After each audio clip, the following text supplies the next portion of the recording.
Assalamualaikum warahmatullahi wabarakatuh. Salam sejahtera untuk kita semua. Om Swastiastu, Namo Buddhaya, salam kebajikan. Selamat datang di Juna Singgih Channel. Bersama kita merdeka belajar, walau hanya sebentar, kita ubah susah menjadi mudah. Jangan lupa like, subscribe, bunyikan lonceng, dan berikan komentar sopan Anda. Kita jumpa kali ini di mata kuliah Statistika Bisnis di pertemuan yang ke-11. Kita bahas uji klasik SPSS. Nah, apa itu uji asumsi klasik? Ini adalah analisis yang digunakan untuk menilai apakah dalam sebuah model regresi linear ordinary least square atau OLS terdapat masalah dalam asumsi klasik. Regresi linear OLS adalah sebuah model regresi linear dengan menggunakan metode perhitungan kuadrat terkecil atau ordinary least square. Untuk asumsi klasik ini adalah syarat yang harus dipenuhi bahwa pada model regresi linear ya OLS agar model tersebut menjadi valid sebagai alat penduga. Jenis linearnya ada linear sederhana, namanya sederhana, simple linear regression, berarti hanya ada satu variabel bebas dan satu variabel terikat. Kalau regresi linear berganda atau multilinear regression, berarti pada regresi tersebut, pada penelitian tersebut terdapat lebih dari satu variabel bebas dan satu variabel terikat. Jadi X-nya lebih dari satu dan Y-nya hanya satu. Oke. Selanjutnya di sini untuk melihat apakah data tersebut berdistribusi normal atau tidak, kita coba buka SPSS, masukkan seperti biasa. Nanti kalau sudah dimasukkan ya datanya, lalu klik Analyze Regression Linear, kemudian Linear ya, nanti akan muncul dialog Linear Regression. Masukkan variabel Y ke dependent dan X ke independent. Baru klik Plot, muncul lagi dialog ya. Linear Regression Plot. Centang salah satu pilihan, boleh menggunakan histogram atau normal probability plot. Kemudian sebagian dari sekian banyak ini sebenarnya salah satu dari uji normalitas bentuknya. Kemudian masukkan S resid ke Y dan Z split ke X. Ini untuk menguji heterokedastisitas dengan menggunakan static plot. Ini saya ambil dari jurnal ya, biar nggak lama ya.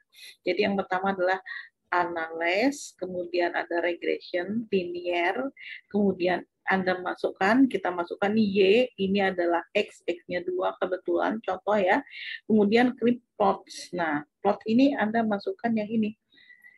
Z split ke di sini, ke X ya, kemudian S resid ke Y, diklik aja dipindahkan ya, baru kemudian centang di sini ya, yang kita inginkan kan histogram sama normal ya, baru kemudian klik continue. Nah hasilnya seperti ini nanti.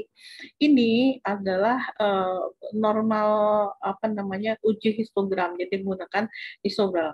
Kita lihat di sini lebih seperti genta bentuknya ya, berarti disebutkan bahwa penelitian berdistribusi normal datanya ya. Kemudian kita lihat bagaimana dengan menggunakan p-plot. Nah, p-plot seperti ini, kita lihat caranya seperti ini ya, bentuknya seperti ini. Jadi titik-titik mengikuti garis diagonal dari 0 dan tidak melebar terlalu jauh. Jadi tidak ke sana, tidak kemari.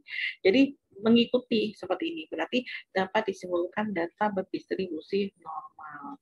Nah, kita lihat heterokedastisitas ya.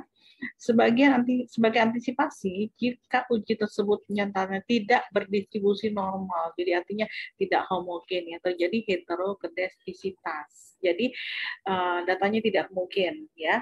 Pada kotak dialog linear regression, klik save ya, muncul dialog linear regression, lalu save ya, di sini muncul klik unstandarized pada residual, lalu klik continue. Nah seperti ini ya, seperti nanti akan muncul seperti ini ya. Ini yang tadi ya, kliknya save ya, kemudian ini kan sudah masuk dengan yang tadi ya, kemudian kita lihat klik yang di sini, baru kemudian continue ya, nanti akan muncul seperti ini. Oke, jadi kita lihat kalau titik-titik ini menyebar, ya, pada sumbu X dan Y dan tidak membentuk pola tertentu seperti zigzag dan lain-lain, maka dapat disimpulkan bahwa tidak terjadi hidrokedastisitas. Jadi kalau tidak normal kita lihat yang ini, ya, berarti kalau tidak berarti sudah penelitian tersebut dinyatakan valid.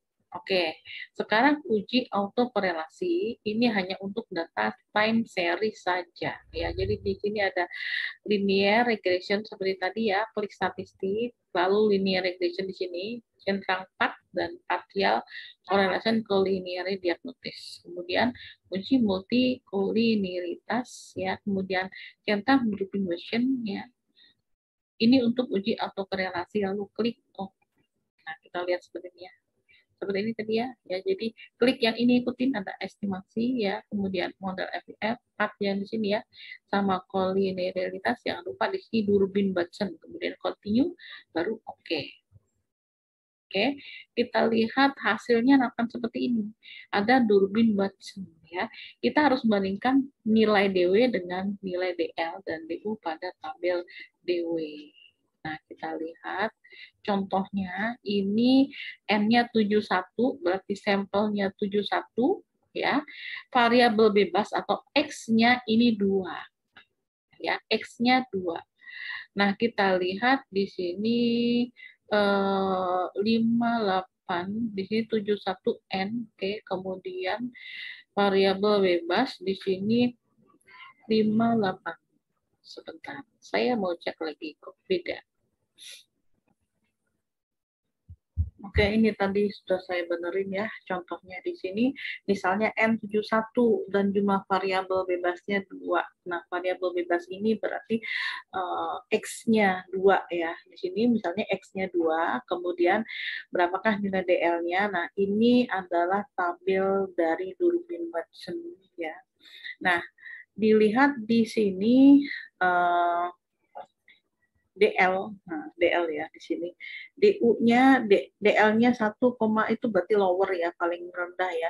1,5577, sedangkan DU-nya adalah 1,6733. Nah, sekarang untuk perhitungannya di sini ada DU lebih kecil dari DW, lebih kecil dari 4 min DU. Nah, 4 min DU ini adalah 4 dikurangi dengan 16733, berarti ada di sini. Sebenarnya begini, ini kan sudah diketahui berapa DL, berapa DU. Oke, kita lihat di sini. Nah, seperti ini, ya. Apakah ada di antara ini, ya, kedudukannya D itu Durbin Watson itu adalah nilainya atau hasil dari hitung dengan SPSS olah datanya, ya. Apakah dia di sini, di sini, di sini, atau di sini, atau di sini, ya. Nah, setelah itu, ya, kalau masih bingung lagi, kita bisa lihat di sini posisinya di mana. Ini posisinya. Kalau di sini D-nya ini adalah dihitung, ya. Dihitungnya ada di mana, ya.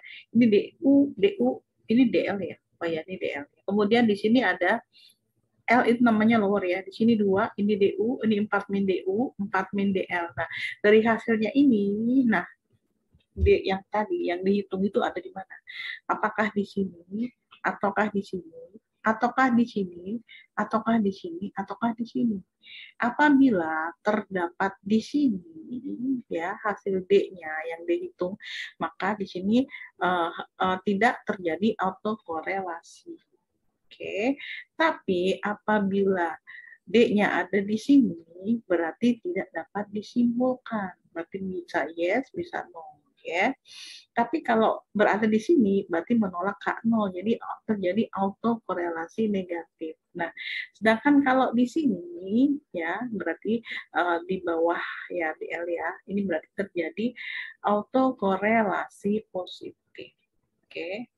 Oke, selanjutnya bagaimana kalau uji multikolinearitas? Ini untuk melihat apakah setiap variabel bebas berkorelasi tinggi terhadap satu sama lain. Jadi, jika terjadi gejala multikolinearitas, maka multiregresi akan dianggap bias. Nah, multikolinearitas ini hanya kita lakukan apabila X-nya lebih dari 1, ya.